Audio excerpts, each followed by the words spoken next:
saya juga nak bagi tahu tahniah kepada penduduk Kuala Muda Penaga Pulau Pinang yang telah mengambil satu keputusan yang paling tepat. Penduduk telah bekerjasama dengan anak-anak muda, pengurusi MPKK, pengurusi karya, persatuan penduduk, anak-anak kampung. Mereka ini semua telah bekerjasama membuat kata sepakat dan mereka telah memberikan masa 1 bulan kepada pelarian Rohingya yang ada lebih kurang 30 rumah di dalam Kuala Muda. Dan kita tengok ramai-ramai bahawa etnik pelarian ini telah diminta keluar daripada Kuala Muda Penaga Pulau Pinang ini, tuan-tuan. Tetapi amat mendukacitakan kita, UNHCR tidak mainkan peranan. UNHCR tidak peduli isu melibatkan pelarian etnik Rohingya ini. UNHCR kembalikan pelarian-pelarian ini kepada rakyat Malaysia untuk ambil peduli, tuan-tuan. Ini satu tak guna, tuan-tuan. UNHCR yang ada dalam negara kita ini, tuan-tuan. Sebab itulah mereka tidak pedulikan etnik-etnik pelarian Rohingya ini dan mereka hantar semula pelarian Rohingya ini ke negeri Selangor, Kuala Lumpur dan juga ke Pulau Pinang semula. Ini perlu kaji semula, tuan-tuan. Rakyat Malaysia perlu bersuara. Kalau, tuan-tuan, ada keperluan, kita perlu gerakkan seberapa ramai rakyat Malaysia yang ada semangat, yang ada jiwa untuk mempertahankan tanah air. Kita gerakkan himpunan secara aman di hadapan pejabat UNHCR. Kita desak dia orang untuk ambil Rohingya-Rohingya ini, untuk tempatkan Rohingya-Rohingya ini di bawah pengurusan UNHCR. Jangan biarkan Rohingya-Rohingya ini berkeliaran, tuan-tuan, di dalam negara kita. Kita rakyat Malaysia, kita sudah tidak boleh terima pelarian Rohingya berada di dalam kawasan penempatan rakyat tempatan, tuan-tuan.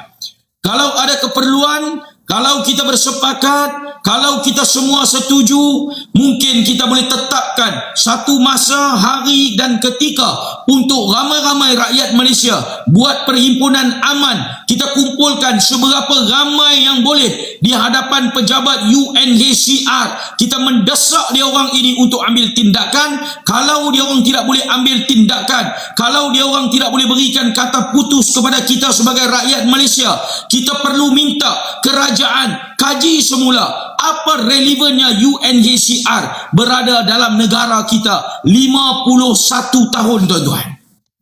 InsyaAllah, tuan-tuan, kita akan gerakkan rakyat. Saya akan turun ke Kuala Lumpur, tuan-tuan, berbincang dengan rakan-rakan NGO kita. Kita akan duduk satu meja, kita berbincang, kita akan tengok mana baik, mana buruk, tuan-tuan. Kita akan kaji dan kita akan pilih satu tarikh, satu masa dan ketika yang tepat untuk kita kumpulkan rakyat seluruh negara memberi tekanan kepada UNHCR. Sebab apa, tuan-tuan? Sebab rakyat Malaysia, majoritinya rakyat Malaysia, yang mana tempat-tempat dia orang ini ada lambakan pelarian penceroboh Rohingya ini, kampung itu, kawasan itu, masyarakat tempat itu sudah tentu, tuan-tuan, tidak boleh tahan dengan sikap perangai kelaku biadab Rohingya ini, tuan-tuan. Boleh saja ikuti kita di media sosial ini dan hampa akan tengok, tuan-tuan, kita buat poster, kita buat banner, kita naikkan poster dan banner selepas perbincangan kali pertama yang kita buat.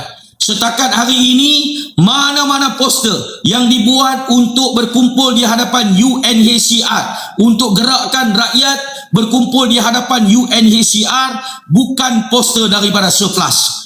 Kita tidak terlibat dengan poster-poster itu, tuan-tuan.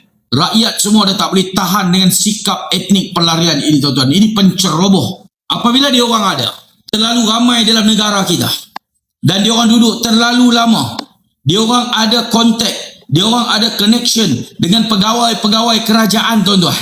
Dia orang ada hubungan dengan pihak-pihak berkuasa, tuan-tuan. Dia orang ini jadi pandai daripada rakyat Malaysia. Dia orang jadi lagi cerdik pada rakyat Malaysia. Dia orang jadi rakyat Malaysia lebih daripada rakyat Malaysia. Ini geng-geng tak guna puak-puak Rohingya ini, tuan-tuan.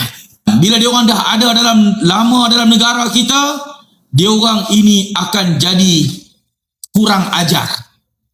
Tidak boleh tahan dengan kebanjiran Rohingya di kawasan mereka ini, tuan-tuan.